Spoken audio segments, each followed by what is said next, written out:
Hi everyone, आज हम बात करने वाले हैं बॉस बोर्ड सिक्किम के बारे में। लगातार स्टूडेंट्स की क्वेरीज आ रहे थे कि भैया मैंने 10वीं करनी है बॉस बोर्ड सिक्किम से, या मैं कर चुका हूँ, या फिर 12वीं करनी है।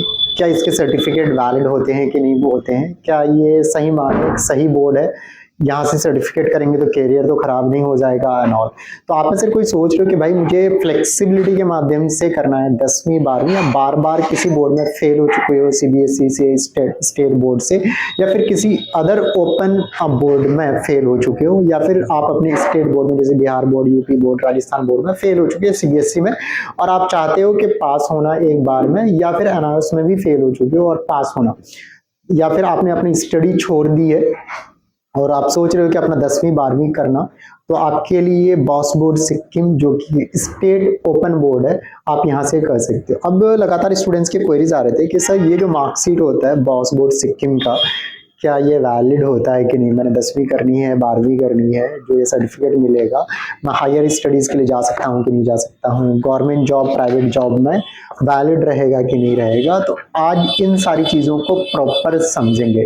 तो आप में से कोई सोच रहे हो कि भाई मुझे करना है 10वीं और 12वीं बॉस बोर्ड सिक्किम से, तो इस वीडियो को देख लें, उसके बाद ही आप प्रोसेस कराएं। और आप में से कोई सोच रहे हो कि भाई मुझे गाइडेंस, सपोर्ट, मेंटरशिप, हेल्प सब कुछ चाहिए और इधर उधर भटकना ना पड़े, तो स्क्रीन पे नंबर आ रहा है, आप हमें कांटेक्ट करें, will guide you, help you. अब बात करेंगे बॉस बोर्ड सिक्किम के बारे में। तो एक स्टेट स्पॉन्सर्ड बोर्ड है, यानी जिस तरह UP board, Bihar board, Rajasthan, India में जो बोर्ड्स बनते हैं एक सेंट्रल गवर्नमेंट बनाती है। जैसे सेंट्रल गवर्नमेंट की जो बोर्ड है सीबीएसई है, जो कि एक रेगुलर बोर्ड है, एनआईएस जो है एक सेंट्रल ओपन बोर्ड है।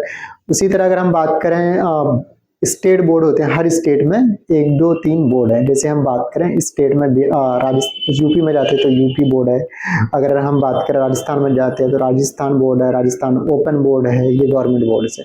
उसके बाद हम बात करें बिहार में जाते हैं तो बिहार बोर्ड है, बिहार ओपन बोर्ड है, बिहार मदरसा बोर्ड है, बिहार संस्कृत बोर्ड है। उसी तरह अलग अलग स्टेट में जाएंगे तो अलग अलग बोर्ड बनाती है। तो ये जो बोर्ड बनते हैं कोई ना कोई एक्ट, यानी स्टेट गवर्नमेंट अगर बनाती है तो स्टेट गवर्नमेंट एक्ट पास करती है, और सेंट्रल गवर्नमेंट बनाती है तो सेंट्रल गवर्नमेंट एक्ट पास करती है। तो ये जो बोर्ड है boss board, board of open schooling and skill education Sikkim, ये 2020 में सिक्किम गवर्नमेंट ने एक एक्ट पास करके बनाया है। उसके बाद इसे मिनिस्ट्री ऑफ एजुकेशन एमओई, जो सारे एजुकेशन सिस्टम को इंडिया में रेगुलेट करती है, वहां से भी अप्रूव्ड है। साथ के साथ जो बोर्ड का एक एसोसिएशन है कॉप्से, COBSE, वहां से भी ये लिस्टेड बोर्ड है। तो आप में से कोई भी, जैसे अगर हम बात करें सिक्किम में, तो सिक्किम गवर्नमेंट ने कर ही दिया, उसके बाद इंडिया लेवल पे मिनिस्टर ऑफ एजुकेशन ने अप्रूव कर दिया। तो आप यहाँ से कोई 10वीं या 12वीं करते हैं तो आपका सर्टिफिकेट बिल्कुल वैलिड रहने वाला है, गवर्नमेंट जॉब, प्राइवेट जॉब या हायर स्टडीज के लिए। अगर हम बात करें 2020 में ये बोर्ड आई है, तब से हमारे पास एडमिशन सेंटर है। हम लगातार बच्चों को admission, counselling, support, guidance, mentorship provide करा रहे हैं, और हमारे यहाँ से हजारों बच्चों ने पास आउट किए हैं और मल्टीपल यूनिवर्सिटी कॉलेजेस में जाते हैं। अब लगातार स्टूडेंट्स के क्वेरीज होते हैं कि मैंने 10वीं करी है तो मुझे जैसे पॉलिटेक्निक करना है, या फिर कोई और कोर्स करना है, इंजीनियरिंग करनी है, या फिर 10वीं के बाद मुझे 11वीं 12वीं में जाना है, तो क्या एडमिशन हो जाएगा? तो बिल्कुल हो जाते हैं। अब बात करेंगे जैसे कोई 12वीं के बाद बच्चे जो CUT का एग्जाम देते हैं, यानी BA, BCom, BBA, या फिर बच्चे नर्सिंग, फार्मा के लिए जाते हैं, तो वहां पे भी आपका अप्रूव रहता है। जो बच्चे IIT नीट का प्रिपरेशन कर रहे हैं वहां पे भी जाता है बच्चे। अगर हम बात करें, हमारा ऑफिस दिल्ली में है, और दिल्ली में जैसे IIT है, इंडिया की टॉप नॉच सेंट्रल गवर्नमेंट की यूनिवर्सिटी है, वहाँ पे भी चलता है। Delhi university best university India की है, वहाँ पे भी चलता है ये सर्टिफिकेट। साथ के साथ जामिया सेंट्रल यूनिवर्सिटी है, वहाँ पे भी चलता है। IP स्टेट गवर्नमेंट की यूनिवर्सिटी है, वहाँ पे भी अप्रूव्ड है। तो आपको बिल्कुल पैनिक करने की जरूरत नहीं है।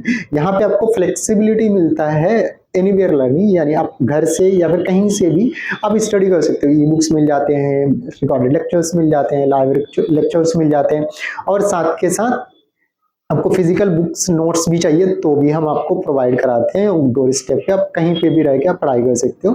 अब एग्जाम की बात करें, असाइनमेंट की बात करें, तो साल में इसके 2 पब्लिक एग्जाम होते हैं, एक तो मार्च अप्रैल होते हैं में होते हैं, जिसका भी एडमिशन चल रहा है। फिर जैसे ये क्लोज होगा तो आपका अक्टूबर नवंबर का सेशन क्लोज स्टार्ट हो जाएगा। तो अक्टूबर नवंबर और मार्च अप्रैल में 2 पब्लिक एग्जाम होते हैं, एक ऑन डिमांड टाइप का एग्जाम होता है जो कि जुलाई में होता है। जो बच्चे ऑलरेडी किसी बोर्ड में फेल होते हैं तो यहाँ से कर सकते हैं। अब बात करें 10वीं करने के लिए, यहाँ पे आपके पास मिनिमम एज 14 ईयर होना चाहिए, उससे प्लस के हो तो आप यहाँ से 10th कर सकते हैं। उसके बाद आप कहीं पे भी और मैक्सिमम एज कुछ नहीं है, मैक्सिमम एज कुछ भी नहीं है। तो जो वर्किंग प्रोफेशनल हैं या फिर किन्होंने अपना नंबर जैसे आप IIT का प्रिपरेशन कर रहे हैं, जी का प्रिपरेशन कर रहे हैं, वहाँ पे आपके कम नंबर आए तो आप यहाँ पे इम्प्रूवमेंट भी पेपर दे सकते हो, तो यहाँ पे काफ़ी अच्छे नंबर आ जाते हैं। ये क्योंकि यहाँ पे आपका प्रॉपर सारी चीज़ें फ्लेक्सिबिलिटी के माध्यम से होता है और आपको प्रॉपर क्लासेज एंड ऑल, उतना लेंथी सिलेबस आपको कवर करने की ज़रूरत नहीं होती है अकॉर्डिंग टू अदर बोर्ड। अगर हम बात करें 12वीं करने के लिए आपका, जैसे हम बात करें तो आपके पास 10th होना चाहिए और उसके बाद 2 साल का गैप होना चाहिए। तो आप मैक्सिमम एज का कोई 10th या 12th में लिमिट नहीं है और आपका एडमिशन के लिए प्रोसेस हो जाता है। यहाँ पे आर्ट्स, कॉमर्स, साइंस, वोकेशनल किसी से भी आप कर सकते हैं और साथ के साथ अपना मनचाहा सब्जेक्ट भी चूज कर सकते हैं। जैसे आप एग्जाम देते हो, जैसे अभी मार्च अप्रैल के फॉर्म भरे जा रहे हैं तो मई में आपका रिजल्ट आ जाता है। उसके बाद आपका रिजल्ट डिजी लॉकर, जहाँ पे आपका आधार कार्ड इन्वॉल्व आता है, वहाँ पे भी आपका शो हो जाता है। उसके बाद आपके एड्रेस पे हार्ड कॉपी इस तरह का कोरियर होके आपका एक माइग्रेशन कम ट्रांसफर सर्टिफिकेट होता है, जो कि आप कॉलेज यूनिवर्सिटी में जाएंगे एडमिशन के लिए तो ये आपका ओरिजिनल जमा हो जाता है और आपका एक प्रॉपर ग्रेड का DMC भी बोल सकते हैं मार्कशीट होता है, जहाँ पे आपका नाम, father name, mother name, date of birth and all mention होता है। उसके बाद आपके सब्जेक्ट जो भी आपने चूज करे हुए और यहाँ पे आपका प्रॉपर सारी चीजें होती है। असाइनमेंट इसके ऑनलाइन घर से ही होते हैं अभी तक, और एग्जाम जो होता है अब सेंटर पे जाके आपको देना, पहले इसके ऑनलाइन घर से ही हो जाते थे बट अब आपको सेंटर पे जाके जो भी आपका जहाँ पे भी हो उसी सिटी में आपको नियर अबाउट आपको सेंटर मिल जाएगा, वहाँ पे जाके आपको फिजिकली ऑनलाइन ही एग्जाम होगा बट वो सेंटर पे जाके होगा, कंप्यूटर लैपटॉप मिलेगा, वहाँ पे आप ऑब्जेक्टिव वाले को टिक करना है, सब्जेक्टिव वाले को पेपर पे लिख के अपलोड करना होता है। और आप में से कोई सोच रहे हो कि भाई मुझे 10वीं 12वीं करना है और इधर उधर भटकना ना पड़े, जैसे आपको प्रॉपर मेंटरशिप, गाइडेंस, सपोर्ट सब कुछ करने वाला है, तो स्क्रीन पे नंबर आ रहा है, आप हमें कॉन्टेक्ट कर सकते हो। हम लास्ट 10 ईयर से मल्टीपल यूनिवर्सिटी बोर्ड में एडमिशन काउंसलिंग प्रोवाइड कराते हैं। ये boss board Sikkim, board of open schooling and skill education Sikkim जब से आई है तब से हमारे पास सेंटर है। तो आप इंडिया में किसी भी कॉर्नर से हो तो बिल्कुल पैनिक नहीं करेंगे, आप हमें कॉन्टेक्ट कर सकते हो। हम ऑडियो वीडियो काउंसलिंग के माध्यम से आपको प्रॉपर हर तरह से गाइड करते हैं, सपोर्ट करते हैं।